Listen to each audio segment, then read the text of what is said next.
I just want the listeners to know that Laura is in some temple of peace. No, God, no. Naturally. Oh my God. Listen. Mark could tell y'all some stories. I am definitely not a temple of peace. Welcome to Millennial, the home of pretend adulting and real talk. I'm Andrew. I'm Laura. And I'm Pamela. Welcome back, Pam. How was your Grey's Anatomy weekend up in Seattle? It was great. I was like, wow, what reference is Andrew going to make? There's so many Seattle references.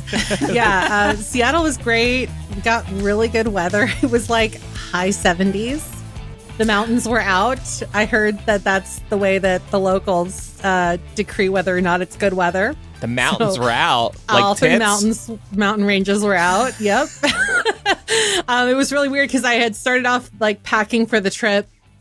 You know, I'm packing like tights and layers and stuff like that. And get a text from my brother being like, by the way, it's going to be like mid 70s when you're here. So maybe pack some things that are a little bit lighter. And I was like, okay, sounds good. But yeah, Seattle was great. It hadn't been in a really long time. It was really fun to be there for as long as I was, because it's really easy to get swept up in like the touristy stuff right away. So it was fun to explore different neighborhoods. And I feel like I got a really good like grasp of the city, it's very large. It's larger than I remember it being. Did you go to that main area where Starbucks was invented, Pike Place? Yes. I didn't realize I was walking by the original Starbucks, except that the big clue is that there's a roped off line. And also, we got stuck on the sidewalk because there was a girl who was she was like doing a whole photo shoot in front of the line. Jesus Christ. Her Instagram boyfriend, for lack of a better word, had not like one but three different cameras that he was taking pictures of. Come with me as I go to the viral Starbucks in Seattle. It's viral because it's the original. We know, bitch. It started there. Well, did you actually go in? Did you treat yourself? No, I did. That's like the one coffee shop I didn't go into. My mom was like, do you want to go? And I was like, no, I have bigger fish to fry. I have a whole list. But you're also just like, yeah, it's the original Starbucks, but I've been to Starbucks before. I'm pretty sure it's the same menu. Yeah, in California. I gotta say, I've been to that original Starbucks twice at least now, and it tickles me. It tickles me to go to the original Starbucks. Maybe they got special merch in there. Inside. Okay, that's fun. Yeah. So you went. I went with 3 cameras and my Instagram boyfriend. I did a whole TikTok on it. No, I didn't, of course. I was going to say Pat's the goat. I actually went, Laura, at the start of our imprint tour with Matt and Elisa before you came on the tour with us. That was where we started the Twilight tour. Right. Yeah, I recommend that for Starbucks. Next time, Pam. Next time. Mm-hmm. Next time. Yeah. Well, it sounds like you had a great time, Pam. We were having a lot of fun over on What the Hype, because we're covering The Last of Us right now, which is also presently taking place in Seattle. So we were like, very convenient timing that Pam's going to Seattle when Ellie's going to Seattle. So weird. As you know, I have not played the game, so I didn't know that Seattle was like a place that Ellie visits. And the last episode that aired before I went on my trip is when her and Dina get to Seattle. So I was like, well, isn't that convenient? You're like, does Craig Mazin know my life and my travel is he watching through my window? Is he my FBI agent? Pam, did you go to Beecher's Cheese in that same area, Pike Place Market? No. Is that a thing too? Did I miss out on like all the stuff at Pike's Place Market I should have gone to? I go to Seattle for cheese and the original Starbucks. It's an iconic cheese. Why did you tell me? You should have sent me your list. You knew this. Your brother lives up there. I thought he knows all the spots. But we're also like a little bit lactose intolerant. Oh, right. Yeah, that's fair. But I would have taken Lactaid for a good cheese shop. Listen, I have to ask both of y'all, since you've been to Seattle, have either of you done the underground Seattle tour? No, but I hear it's really so cool. Yeah. It's so cool. And it goes under Pike Place. Yes. Right. Yeah. Basically, TLDR, they had to build Seattle on top of its original version because the OG Seattle, like, burned partially, but also sank into the ground. So you can actually go underground and do this tour, and you can see all the old shops and like streets and like regular society that existed at one point down there before they had to build on top of it. And you can like look up, because some of the like the grates, like, and like the glass grates still look up into the market. Yep. Okay, that's very cool. People walking by. Yeah. So much I didn't know. I love Seattle. Beautiful city. Mm-hmm. And I have to say, look, I love Portland too. But going from Portland, which I think is not in very good shape right now, to Seattle, which I did early 2023. Wow, the difference in the two cities. Yeah. I'm not going to lie. I grew like a bit of a soft spot for Portland because my brother was out there for a few years. And so was going out to visit, every once in a while. And that's like another city that I think I was happy to explore with extra time. It's always nice when you can like crash somewhere for free because you can stay longer. Yeah. So yeah, I have a lot of love for Portland, but they do have some issues that they're working through right now for sure. COVID hit them hard. Yeah. And also Portland too, like in comparison still feels like a smaller city. It does. Yeah. Seattle is like, and also I didn't realize, I don't know if you went over to like Bellevue, but like downtown it had been so long since I'd gone to Seattle that I didn't realize that downtown Bellevue is now its own like massive downtown area too. It's just across from downtown Seattle. So they've really done a lot of building over there since the tech money came in, and it's like the waterfront is completely different. It's it's worth a visit if you haven't been lately. I'm going to head up that direction within the next year or so to go orca whale watching. I don't know when yet. Oh, that's right. You did say that's on your bucket list. Yeah, it's going to happen. My 2025 is already filling up, but maybe next year. Mm-hmm. Anyway, but Pam, you've been traveling through TikTok as well, right? Oh, yeah, of course. I'm always traveling through TikTok. TikTok right now the national parks specifically are having a bit of a moment. And as soon as I saw this, I was like, we got to talk about it on Millennial because, this is Andrew's bread and butter right here. So did you know that the national parks are trending right now? On TikTok? I did not know. You see so many areas of TikTok that I never see. And then Pam comes to our planning meetings and she's like, did you guys see this? Did you see that? Did you see this? And we're like, no. I know. You what really does that are say in about touch. My FYP? I wish I had your FYP. I'm going to start sending you more TikToks so that my FYP can influence your FYP. That sounds good. Well, the national parks are actually trending for a kind of an odd reason. It's actually because users have been making fan accounts for the various parks across the nation. And they're making these accounts for the sole purpose of thirst trapping people. And they're doing it in a bit of a clever way, as Andrew has noticed now. I think you've kind of dug into this, right? You've seen a couple examples here. I have dug into this. Yeah, I have seen a few shirtless men at this point tricking me into watching videos about national parks. Woe is me. I know. Yeah. So sometimes it does, like, these things will start off with like shirtless men, or like there's like the TikTok lumberjack who most people will probably be familiar with. And then it'll transition to this like scenic view from insert national park here. So that's pretty fun. And it started off with one person creating visit.yellowstone, but accounts have been popping up for all different national parks, and then they've all been interacting with each other. So it's made for a pretty fun little viral moment. And the really cool thing here is that it seems to be sparking genuine interest in the parks themselves from people that maybe don't think too much about the national parks too often. And that really couldn't have come at a better time because, Trump is planning to cut the budget for national parks by $1.2 billion starting next year. So they're really going to be hurting for money. And it's a good incentive and reminder to donate if you can, or go visit the parks and give them your money if you can. I've never had a bad experience at a national park, and the people that work there are just so passionate about conserving those areas, and they're really knowledgeable. And yeah, it's a really good place to put your money if you're trying to donate to save all these beautiful natural places that we're lucky enough to live amongst. It is funny to see people being lured into these TikToks is there anything else luring people in besides shirtless men? That's all I've seen. Well, it's not always shirtless men. I think it started off that way, but sometimes it'll be like a sexy song, and then it's like a geyser gushing. Okay, yeah. Yeah. Hey, whatever works to get people's eyes on these places. I mean, I have to say, I feel like photos and even videos never really do these places justice. You can No. never quite capture just how majestic these places are. But if it's bringing more attention to the parks, that's great. I do have kind of a side recommendation. I recently learned that anyone with a permanent disability can actually get a free national park pass for life. And I kind of knew this already, but oh yeah, hey, what's up, Laura and your MS? Yeah. Thank you. I was going to say, wait a second. I just paid for an annual pass to a national park that I go to all the time. You're telling me I could have gotten that for free? Yeah, I would say you to should. get it refunded, but it's a good. It's for a good yeah, cause. it's fine. Next year. Even so, even if you don't qualify for free annual passes, they're really cheap. The one that I'm complaining about right now was $45. So I'm not even actually mad that I paid for it.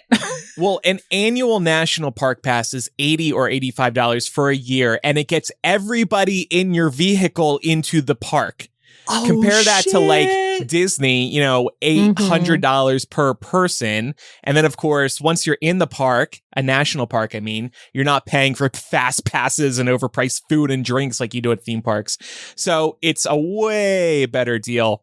But one reason I wanted to bring this up was because you will qualify for the disability pass, national park pass, for any lifelong condition, including ADHD. ADHD qualifies. And I'm sure some of our listeners with peace and love have ADHD.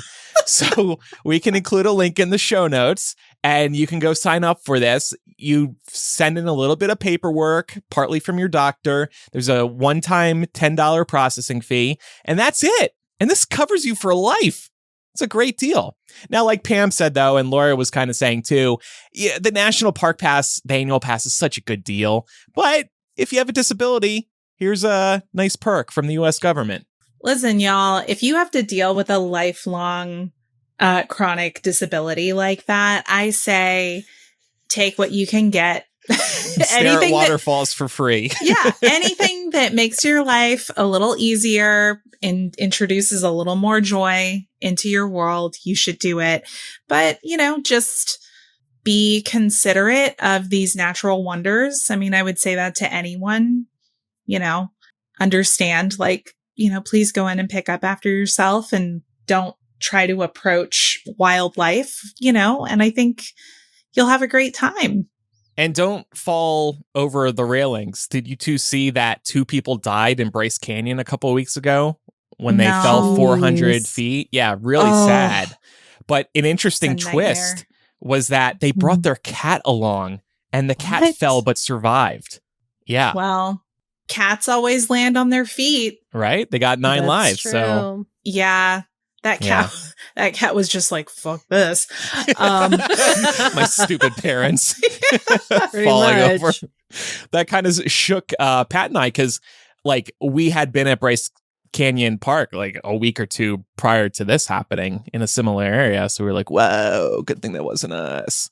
Also, don't maybe bring your cat, but whatever. Yeah, that's a choice. But I don't know. It sounds to me like we need to do a Millennial hot girl national park summer tour at some point.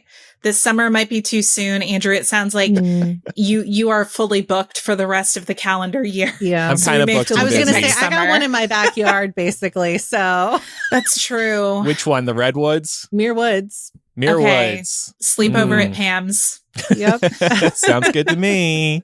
Some other news that has, I think, definitely made headlines here, but I know it is having a global impact are all of the interruptions coming out of Newark Airport in New Jersey. It is one of the largest international airports in the world. And in addition to having very limited numbers of air traffic controllers, they've also been having some issues keeping their flight radar on consistently between air traffic controllers and, the planes that are up in the air approaching the airport. There have at this point been 3 separate outages that lasted for 90 seconds, which is a terrifyingly long time if you're that air traffic controller or the person piloting that plane. And obviously, like, the planes themselves have different security protocols in place for if an outage like this happens, but, still not optimal. In addition to that, last night, it's being reported that although Newark International Airport was supposed to have 14 air traffic controllers on, they only had 3, which led to an average delay time of flights for like 7 hours. Hundreds of flights have been canceled because of this. People have faced like super long delays because of this. Fortunately, nothing any more serious than that at this point, but it's still not encouraging, especially going into the travel season. And Andrew, this is terrible timing for you because you're getting ready to travel. But I guess the good news is you're not traveling through Newark. No. On your trip next week, right? First of all, you two love yucking my yum when I'm trying to convince myself that air travel is safe. Yes, I am flying in about 48 hours halfway across the world, Laura. I'm glad you did bring this up because Newark is the airport I normally fly into when visiting home. And I am once again reminded that I think I give out too much information about my personal life because April posted on our Patreon, I've been thinking of Andrew with Newark Airport in the news so much this week. I'll be interested to see how you feel since you fly in and out of there relatively often. When did I even say that? Like, well, thank you, April. Everybody knows you're a Jersey boy, so where else are you going to fly in and out of? Philly. But speaking of Philly, the reason Newark has been having issues is because the Biden administration actually relocated Newark's air traffic controllers to Philadelphia from LaGuardia, I believe it was. Because there's a cheaper cost of living in the Philadelphia area, and they wanted to encourage more people to join these ranks. So that's why they moved that office to Philly, but they've had issues getting everybody over there. Some of the people who were being asked to transfer balked at that request. Also, Britt, who is listening live right now, says, I cannot imagine how stressed out those ATC are. It's probably only a matter of time before they all walk off and the airport shuts down. And to that point, some of the controllers working for Newark went on leave to recover from the stress of the delays that have been going on. So, yeah, it's a pretty scary situation. I don't really know what to make of it other than that. Like this, it doesn't seem like this issue is going to be resolved anytime soon because it takes years, I think our current transportation secretary was saying, to train people. Right. And what the heck is I keep forgetting his name. Sean Duffy. Sean Duffy. Thank you. He was even talking about how it's only going to be a matter of time before the same thing starts happening at other airports. So I was like, great, awesome. Wow. Yeah. I guess I'm just driving everywhere. I'm going to go to national parks. I guess that's my vacation plan for the foreseeable future. Cause it's not that I am a little paranoid, but for the most part, I think it's just concern about like delays and cancellations because it's very clear that Newark Airport is doing a good job of being like, well, if we don't have enough air traffic controllers, then we just can't bring as many planes into the airport, which means a lot of people are going to face delays and cancellations, which is like obviously the preferable outcome to that. But it's just it's not convenient for travel. Like flying is more expensive than ever. And I don't know, my feeling is like, if I can drive somewhere in 10 hours or less, I would rather do that. I'm with you on that. Yeah. LA is about a 4.5 hour drive from Vegas. And I know too many people who prefer flying out to LA or San Diego. I'm like, I'm hitting the road. I'm not dealing with the airports, potential delays, the idiots on board with their socks off. The delays are really what get me because it takes longer from San Francisco to drive down to LA, but there have been times where I've been delayed over 8 hours trying to fly there. Yeah. And I just think to myself, like, I could have been there already with 3 hours to spare. Yeah. Well, since my dad doesn't like visiting me out here, I'm just going to start saying, I'm sorry, I would love to fly home, but Newark Airport, I don't trust it anymore. I'm afraid to fly. I can't do it. I'm sorry. He won't be able to argue with you on that one. No, He can't get mad at you. See you in 2030, I guess, or whenever they get more air traffic controllers trained. All right. Well, we'll continue our summer-themed episode of Millennial. I guess this counts as a summer-themed episode of Millennial. But first, this show is brought to you by listeners like you. Thank you to recent patrons, including Natalie and Taylor, who have pledged. Listeners can visit patreon.com/millennial to support us for as little as $5 a month, and you get instant access to perks like After Dark. It's where we share things like our family woes, which will actually be the subject of this week's installment of After Dark. We actually noticed a trend between the three of our families that we're going to dig into in After Dark this week. And we're going to see if some of our listeners have noticed this trend in their own lives as well. There's something in the water that we need to discuss. So in addition to After Dark, you can also get access to ad-free episodes, our live streams, and a lot more. And by the way, when you become a pal, you'll be able to listen to all of our bonus audio content right within your favorite podcast app. You can visit patreon.com/millennial to get started today with a free 7-day trial to check out all of our bonus content, including After Dark, and annual subscription discounts are also available. Other ways to support us include checking out shop.millennialshow.com, where you can pick up official show gear. You can also tell a fellow millennial about the show, and make sure you're following us in your favorite podcast apps as well. Thanks, everyone. We're going to take a quick break, and when we come back, we're going to talk about we've already hit peak booze. We'll be right back.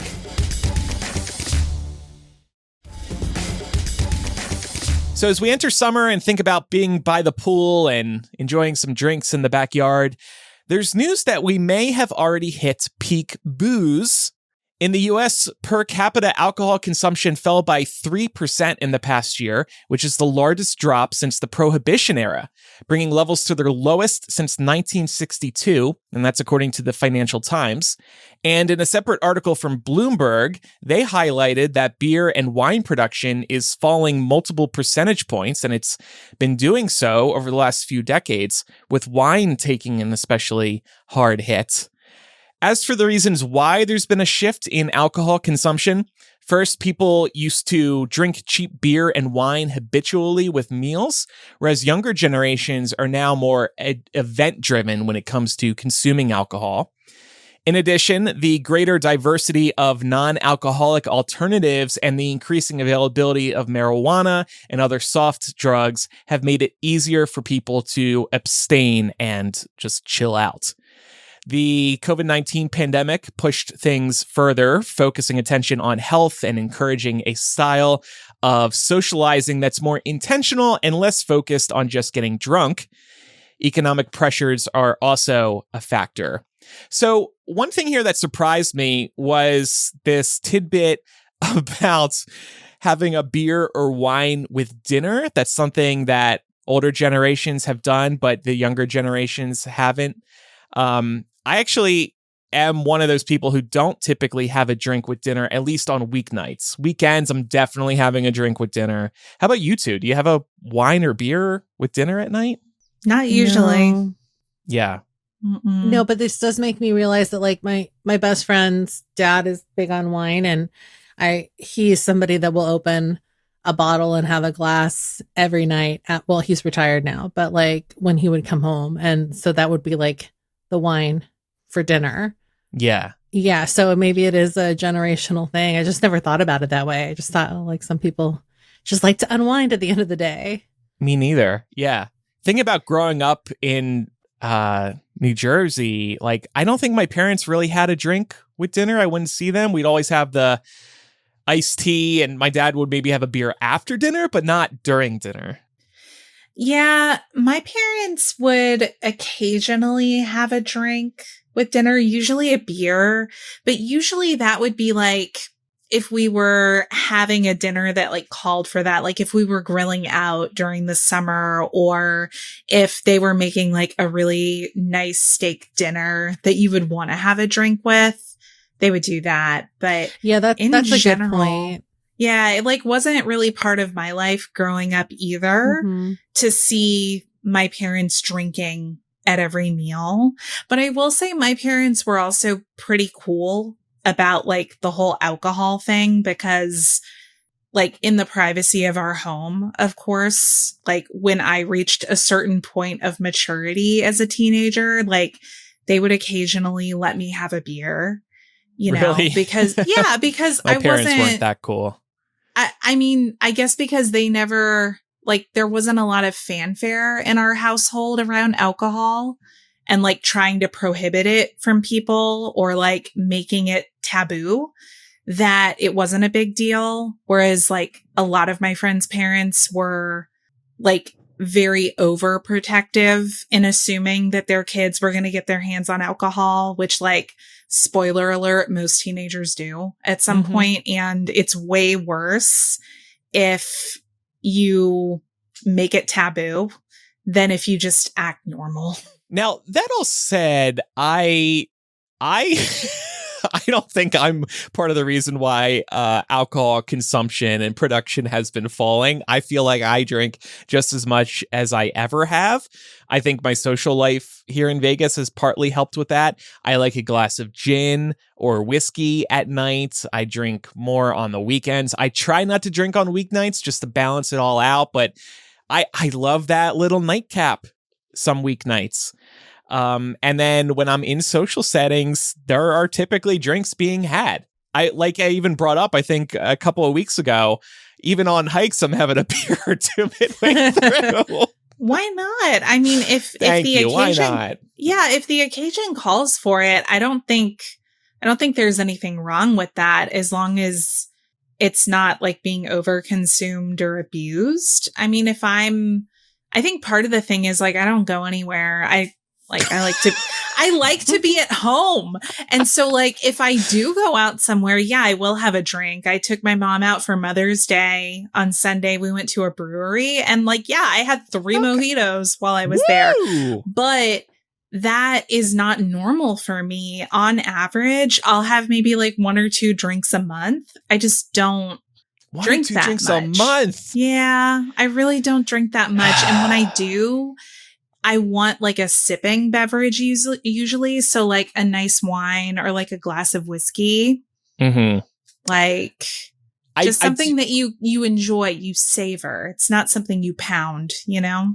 I'm happy for you and your resistance, but I have to also note that like you have at least one other way of relaxing. This is my way of relaxing. Yeah, totally. And I'm not I know you're not shaming me and vice versa. I'm just saying, I just want the listeners to know that Laura is in some temple of peace. No, God, no. Naturally. Oh my God. Listen, Mark could tell y'all some stories. I am definitely not a temple of peace. But yeah, there are, you know, Andrew, you referred to, you know, the evolution of ways that people like to unwind. And yeah, I think it's all, way to put it. Yeah, I think it's all fine as long as you're not doing it in excess and letting it control your life.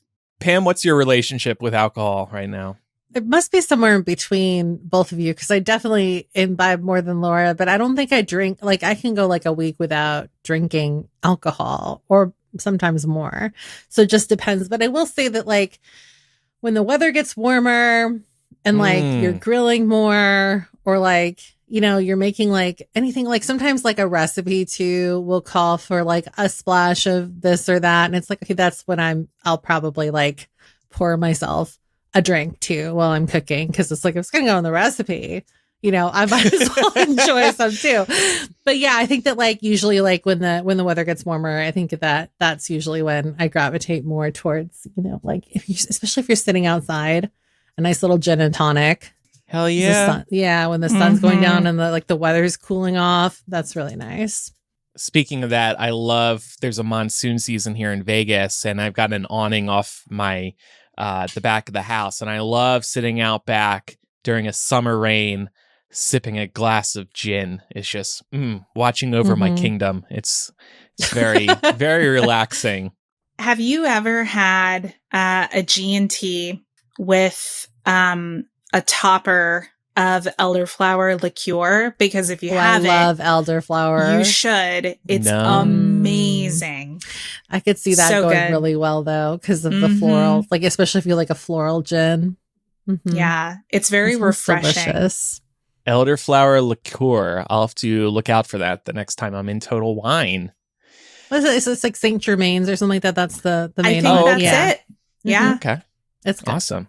Laura and Pam turned me on to Angel's Envy whiskey. Oh, yeah, that's good Excited to too. go for That that. stuff is so I good. know.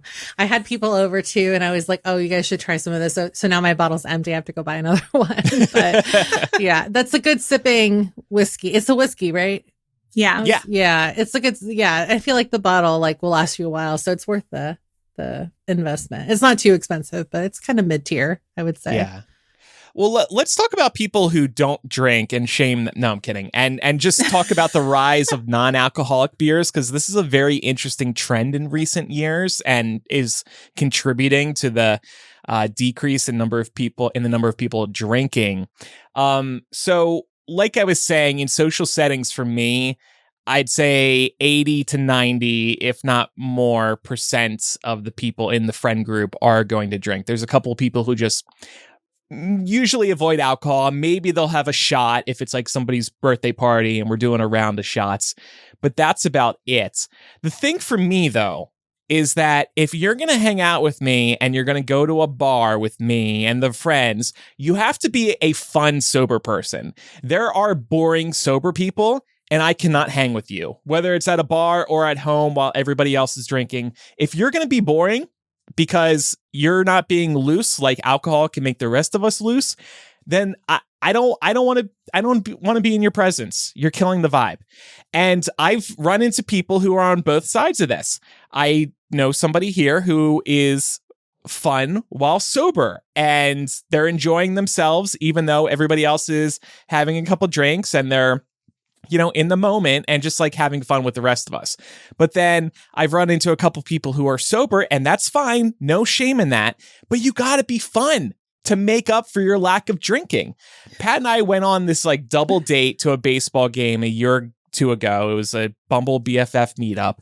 And the four of us are sitting at the baseball game. And to my left is the sober person in the other relationship, then me, then Pat, and then on my far right is the guy in the other relationship who drinks. The guy to my left who's sober, such a fucking bore. Meanwhile, Pat and this guy who drinks are having a blast. I'm stuck trying to have a conversation with sober guy. It was awful. You gotta be fun. Even if I'm just having a beer. I need you to loosen up. So that's my rule. Yeah. I feel like what's more at issue there is maybe not so much that people can't be fun. It's more so that maybe they don't want to be there. And you can usually tell that with people. Like, I definitely have multiple friends who, for various reasons, don't drink. And most of the time it's like a non-issue.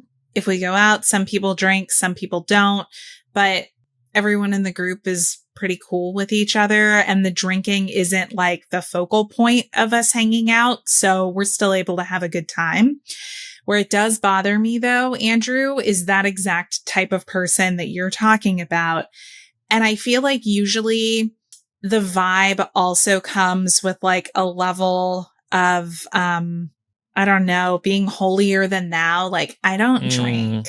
You know, and it's like, okay, like that's fine. You don't drink. That's cool. I do. Yeah. And I mean, I will say the other side of that spectrum is really annoying too. The people who are obsessed with wanting to make sure that everyone around them has a drink in their hand. It's like don't pressure someone to drink once they've told you no. Like, make the offer. Once they've said no, take it as gospel and don't try to keep pressing it on them. I hate it when people peer pressure each other and kind of like start ribbing them, being like, oh, come on, don't be a pussy, like get a drink. It's just like, it's immature. How old are we? Mm-hmm. Like, why are we doing this? You know what's so funny is that I noticed that behavior a lot at like, especially if it's like a work event where there's alcohol involved and everybody's expecting everybody to be on their same level. But the reality is that a lot of people think they can hold their liquor and they can't, and you're still at a professional function. So it's better if like you're worried about that, not to drink. And I think that's what people don't understand. But that's where you got to get good at like talking to the bartender and being like, hey, I need you to give me like a club soda, but in, you know, like a vodka soda cup so that it looks like I'm drinking, but I'm actually not, you know? So there's like little tips and tricks to get around that. But at the same time, like, yes, like you're right, Andrew, like you need to be like at least a little bit lively. So you gotta be loose, I guess, is maybe what I'm saying. Yeah. But yeah, it's I've always thought it was weird, especially like if it's a work function, like people peer pressuring you into drinking. It's like some people just don't want to drink. Well, and I think one reason why, and we'll dive more into this in a couple of minutes, why non-alcoholic beers have gotten so popular is because it does allow you to have that vice that looks like a beer or looks like a mocktail, but isn't. And it feels like you're fitting into the social situation. It might help you too. You get that satisfying opening of the can. You look like you're holding a beer, sipping a beer. Some people like the taste of these non-alcoholic beers, which the taste of them are very, very similar to real beers, which is pretty impressive. But so how about, are you two, let's say you go over a friend's house and people are drinking. Are you ever not going to drink? Setting aside, you know, I got a big trip tomorrow. I got to be sober for, you know. It just kind of depends, honestly, on how I'm feeling and what the vibe is like. Like if I'm at a house party and a lot of people are there, like, yeah, usually they'll have a cooler or something outside where you can go grab a beer and I'll do that. But sometimes I just want a Diet Coke, you know, and it doesn't have anything to do vodka? with, I mean, no, that's not a good combination. Oh, I don't think. Rum and Diet? Yeah, rum and Diet Coke would be okay. But yeah, I don't know. Sometimes I just want the caffeine hit and not like the alcohol sluggishness that can come on from drinking, you know? Yeah, that's a good point. Like if I feel like I'm a little tired, I probably wouldn't, because you're right. There's like that line, and sometimes alcohol can make you a little bit sleepier. Like some other instances I might not is like if they only have beer. A lot of people like especially like a barbecue. I know my family does this a lot too. Is like they'll only have beer in the cooler. I don't drink beer, so like I probably wouldn't drink in that setting. It's not going to bother me. It's not going to like inhibit my fun, but I would just be like, oh no, thanks. I'm just going to get like, you know, something else. Yeah. I didn't know you didn't drink beer. I mean, I know you, you like your, what do you like? What's your main vodka diet? I'm a vodka soda girl. Yeah. Vodka soda. I have been forever, but yeah, I don't drink beer. I've never liked the taste. I've always been around it. So it's weird that like I've never acquired the taste for it, but yeah, I don't like it. I don't care for it. I'll do a cider, and I will, every once in a while I will do like a Guinness on tap. Oh, because it tastes like coffee. Oh. Yeah. But that's too pretty heavy much for me. it. Yeah. I guess I'm weak, and I will just admit it. If I'm in a social setting and people are drinking, I'm going to have a drink too. Unless for some reason, I don't, even if I have to get up early the following morning, I'm having a drink or two. I'm not going to get sloshed, but I'm going to have a drink or two just because of that. It's like social pressure, but it's not. Nobody's pressuring me, but I also just want to enjoy myself as well and feel like I'm a part of the group. It could be like an accessory too, you know, to like just have something that you're holding. Yeah. Totally. Sometimes it's like a comfort thing. Yeah. I've definitely had emotional support here. Yeah. No, I mean, I've had that experience of like going to a party or like any kind of function where there's an open bar and you're the first one to get there, or you get there and you don't know anybody. And it is really helpful to, you know, have the distraction of going to the bar and getting a drink. So you can look occupied. And help lower your inhibitions and maybe introduce yourself to people you wouldn't have otherwise. Oh, I mean, I've definitely gone to like, you know, like weddings, and you're like, I don't want to be at this family wedding. I have like blinders on until I get straight to the bar. You're like, make it a double. Exactly. It's like, I'd like a shot, please. You're like, please. You're like, no, I'm ready to deal with the bullshit. You're like, hook me up before I have to talk to my family. Yeah. Pretty much, yeah.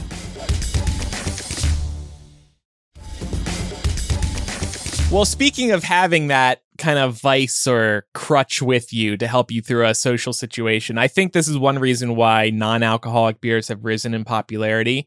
And I mean, if you go into a liquor store or if your food store sells beer, you'll see a whole section now dedicated to non-alcoholic beers.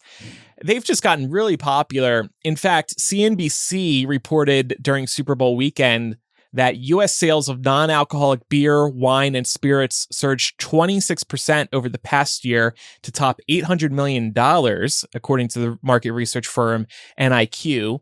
Traditional alcohol sales, on the other hand, fell for the first time in 3 years, though by a modest dip of less than 1%.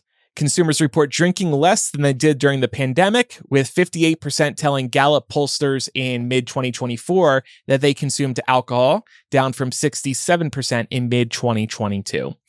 So what are people getting out of the non-alcoholic beers? Maybe you want to wean yourself off alcohol, you want to drink less of it, and to kind of help you transition, you'll still enjoy having that can, having the taste, but without the alcohol inside of it. But the thing for me, and I support anybody who wants to do this, of course, have these non-alcoholic beers for whatever reason. But for me, if I'm going to stop drinking, I'm not going to switch to a non-alcoholic beer, because if I'm going to be drinking calories, I'm going to get some sort of pleasure out of it, whether it's the caffeine from a soda or, you know, being a little tipsy from a couple beers. I don't see the point for me. You know, I kind of get it. I mean, I liken it to like trying to quit any kind of habit that includes an oral fixation. Because like, think about some of the stuff you hear people do when they're trying to quit smoking. Like, I've heard of people who will like cut like cigarette length straws so that they can have that habit of like breathing through the straw like they would toke on a cigarette. Like, some of it is about the ritual, especially when you're trying to like end a bad habit. So that could be some of it too. And I think some people just genuinely like it and don't particularly enjoy being drunk. Yeah, I think some people like the taste, like genuinely just like the taste of the beer, like the hops or whatever it is. Or like when you go to some of these like smaller breweries too, that like do some really cool things with flavors and stuff like that. Like, I think they just like the option to try that without the alcohol. Definitely. Yeah. And Britt in our Discord is calling out that a lot of people are also on psychiatric meds for depression, anxiety, etc. And it isn't advised to consume alcohol while taking them. And yeah, there are, I think, a variety of medical and mental health conditions that you can have where drinking probably isn't advisable. Have you guys heard of BERO, Barrow, or Biro? I don't know which way you pronounce it. This is owned by Tom Holland. It's a non-alcoholic beer. It's a golden pills, or at least it tastes like one. Ah, yeah. Oh, shit. Is it going to make you feel like you can swing from building to building? I hope so. And make me as hot as Tom Holland. That's what I'm really hoping to get out of it. Okay, it just like overflowed. I don't know if you two saw that on camera. I did. We did, yep. Like one of those geysers in the national parks. Oh, yeah, we can make a sexy National Park TikTok video now, starring me and my Tom Holland beer. Okay, I haven't had this before. It's pretty good. If you had given this to me and didn't tell me it was non-alcoholic, I would believe it was an alcoholic beer. Okay, cool. My friend gave that to me a few months ago, and I haven't had a reason to drink it, but I was like, well, today would be a good day to do it. I thought you just went out and bought a 6-pack of Biro for the show. No, and you know what? I'm not going to spend money on non-alcoholic beer. That's fair. That said, the beer makers like it, and Tom Holland's a smart guy because, as y'all may have seen, they charge the same price for non-alcoholic beer as they do regular beer. And they're making more money off of it because they don't get taxed. There's no alcohol tax. The funny thing is, a lot of times you can't even buy non-alcoholic beer unless you're 21 anyway. Really? Because there's a very little bit in it still? Yeah. Yeah. Speaking of which, I have like a fun anecdote here that I just remembered. So when I was I was probably like middle school age. My mom was working part-time doing those like food demos at Kroger. And there was once where the demo company she worked for sent her the non-alcoholic Smirnoff Ice to demo at Kroger, except she got to Kroger with it and they were like, we don't demo alcohol. And she was like, well, it's not alcoholic. And they were like, it still has like a tiny bit in it. So you can't demo that. So she had to take it home. And the demo company was like, I guess you get to keep it. So they tasted really good. And my brother and I definitely like had some of them without our parents knowing about it. And they were very mad. Not again, because so like it wasn't enough to like do anything to us, but they were just like, why sneak around? Like, why do that? It was just funny. It's pretty funny. Yeah. So like this thing overflowed and now there's drips on my desk. There's drips on my shorts. Like the left side of my shorts feels soaked right now. Wow. And now I smell like beer. I feel like such trash and it's non-alcoholic. You know what, Andrew? You smell like a drunk and yet you're not going to get drunk. Pat's going to be like, have you been drinking? I smell it on you. Why can't you stop? You have a problem. It was non-alcoholic, I swear. It was for the podcast. I think ultimately, though, Andrew, I think it just comes down to supply and demand. They can charge that much for it because people are willing to pay for it. Yeah. You know? To help like fill that kind of vacuum in a social setting, I guess. Totally. And THC, aka marijuana infused drinks, are already available certain places. I don't know if y'all have seen those anywhere. Yeah. But I feel like beer and liquor companies, if the day ever comes where marijuana is just broadly legal across the country, Coors and Modelo and like all of these other beer companies are going to make their own THC infused beer. There's no way they're not going to. Well, they probably already have a recipe in their back pocket. I bet they do. Well, yeah. And when you say THC infused drinks, are you talking about at bars? Because there are THC infused drinks you can buy at like liquor stores in California and I think some other places too. Not available nationwide, of course, but for us, it's exciting to see that because it's not legal and those aren't legal in Nevada. But then we go over to California and we see them at like Total Wine or Bevmo. And it's like, what? They're just sitting there? Yeah, well, a lot of that too is because of the loophole in that 2018 Farm Bill, Farm Bill, yeah, that allowed a lot of those products to suddenly become legal and start cropping up places. You'll see them in unexpected places, but anyway. I'm honestly sipping this right now like it's a regular beer. I'm like, it's like hitting something in my brain that's like, ooh, beer. That's funny. Yeah, now I'm starting to understand why. So now you get like you get the hype. Interesting. Yeah. I do know somebody who drinks these and also will like have an edible at the same time. So he's kind of like recreating the experience of actually drinking beer, but not actually drinking beer. So and good for him. So it sounds like you two, you love over the summer a G&T. I like gin and soda. Yeah. I'm weird. I like that like drier I'll taste. do a gin and soda every once in a while, or like because the tonic can get sweet, like a little sweet. But sometimes you want like that little bit of sweetness if it's hot outside. Do you two face a stigma when you bring up that you like G&Ts? Because I don't run into many people who like G&Ts or gin in general. And when I do bring this up, people are like, really, gin of all things? No, but it does depend on like what kind of gin, because not all gins are good.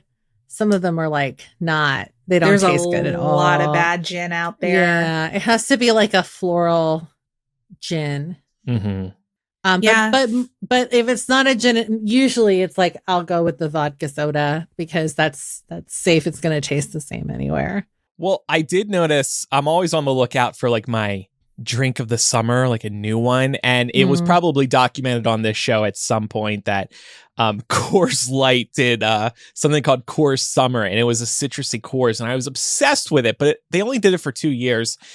It's been gone for probably like 8 years at this point. But I saw this year, I was very excited. Corona is now doing something called Sun Brew. and it's a Mexican cerveza brewed with real lime and orange peels. I bought it straight away. I thought, oh, maybe this is my new Coors Summer. It's a little too orange and lemony for me, but I would recommend trying it if you're into like a fruity summer beer and if you already like Corona. That aside, I have entered a mezcal phase that I'm slowly but surely exploring. When I see a mezcal drink on the menu at like a cocktail bar, I'm definitely trying it. I love that's that interesting. smoky taste. You know what? I like beer or like anything or like gin, I should say, because we were talking about gin.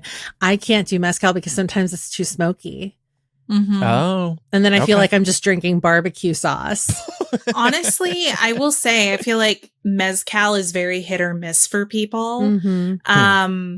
But I don't know. Andrew, do you feel like you kind of had to warm up to it and kind of get acquired to the taste? That's how mezcal made me feel. Like the first time I tried it, I was like, I don't know how I feel about this. But when I gave it more of a chance, you know, it kind of grew on me. But it is unusual, the flavor. Yeah, I've always been into that smoky kind of taste. I don't know if it comes from liking drier tastes in general. Like I mentioned gin and soda. I don't know. And I don't even know how I stumbled into it. I guess I ordered something one day because I typically only ordered gin-based cocktails, but maybe one day I saw that and gin wasn't available. So I was like, fuck it, let me try it. It's having a moment. It's been having a moment like mezcal is not new, but it's been on the rise. There's like full mezcal bars now. Yep. Well, we'll continue to roll on in my mezcal journey and we'll leave this discussion here for now. Listeners, let us know your favorite drinks and your drink of the summer. We're very curious, always up for trying new things. If you have any feedback on that or any other part of today's discussion, you can email millennialshow@gmail.com or you can use the contact form on millennialshow.com. You can also leave a comment on Spotify or YouTube or DM us on social, whatever's convenient for you. And if you enjoy Millennial, we would really appreciate a review in your favorite podcast app. Time for some recommendations. I recommended a national park pass, specifically the ass pass. I'm drunk off of my non-alcoholic beer. The access pass. If you qualify for it, free national park pass for life. How about you two? I want that ass pass, personally, whatever that entitles me to. This year's patron gift. The ass pass. The ass pass. What is it? Whose ass does it get you access to? Who knows? But anyway, I want to recommend something that is a little abstract. So, you know, Chloe, getting one more in before you leave us. I want to recommend, especially for all of my work from home girlies, having a transition routine in place for when you are finishing your workday and going into your like not work day, whether you're going to podcast like we are, or you're just transitioning to your evening. Try to have something consistent that you're doing to mark the end of your workday so that you can like mentally disconnect from your work. I've been doing this for the last week or so and just been implementing a little stretch routine that's 5 minutes, nothing crazy, but I always do it when I'm done with work. And it's made a huge difference in what my energy levels look like after work. Cause normally I finish work and I'm just like, oh, I'm so tired. But having that like brief break where I get to disconnect my mind and just like focus on stretching and like, cause that feels good. Right. Really helps just like put me in a better space for the rest of my day. So have fun making a social graphic for that. No, I like that. It kind of reminds me of when I take a walk with Brooklyn after work. It kind of refreshes my headspace. I hear you. I wanted to recommend The Studio on Apple TV Plus. I've been having so much fun binging this. It's a half-hour comedy starring Seth Rogen, and then he also writes for it as well. He plays a newly appointed studio head named Matt Remick, and it's very like insider Hollywood, and he's like, he thinks he's going to get promoted. He's going to be able to make all these like, great art house movies. And then Bryan Cranston, who owns the studio, is like, we're actually just trying to make money like every other studio. So, go make things like a movie about the Kool-Aid Man, because that's IP that's already popular. So, have fun doing that. But yeah, anyway, so it's just so much fun. And the cast is really great. Ike Barinholtz is in this, Catherine Hahn is in it, Catherine O'Hara, and then they have like so many people that come in and play these crazy versions of themselves too. Like the first episode has a Martin Scorsese cameo, and so on and so forth. So yeah, it's just a really fun, quick watch if you're looking for something to binge and you still happen to have an Apple TV Plus subscription that you're not doing very much with. I highly recommend checking that out. I would +1 this recommendation and also say watch it, like actually watch it. The camera work is amazing. It's what so they're good. doing behind the scenes. That one episode with the one shot, I think it's like the third episode or something in the car like that. Or what? The one where he shows up at the studio and they're gonna do like a one shot of like and he completely screws it up. Oh yeah. Well, some of the actual filming is like a one shot. Yeah, the exactly. scenes just keep and going then that and whole going. thing is also shot. Yeah, the episode shot in the one shot too. But then Seth Rogen, at least on Threads, maybe elsewhere, he's posting behind the scenes clips each week from one shots per episode, and you get to see the camera work. It's really cool what they're doing. So watch it. Super fun show. Probably even like, I think you probably have a lot of extra fun with it too, because like we worked in that world for such a long time and like you lived in Hollywood for a bit. So it's some places I'm like, hey Pat, I dined and dashed from that restaurant. Isn't that cool? Of course you did. Is that where you stole the glass from? Didn't you steal a glass from somewhere in LA? I like how you say a glass, like I only did it once. Hey, so I mean, you're the one who's telling on yourself. Like, anyway. So, listeners, we will be off next week because it looks like I'm getting sued for theft. But yeah, we'll be off next week for the Memorial Day holiday. Hope everybody in America has a nice unofficial start to their summers. But before then, After Dark starts in a moment for patrons and Apple Podcast subscribers. Thanks everyone for listening. I'm Andrew. I'm Laura. And I'm Pamela. Bye everyone. Bye y'all. Bye.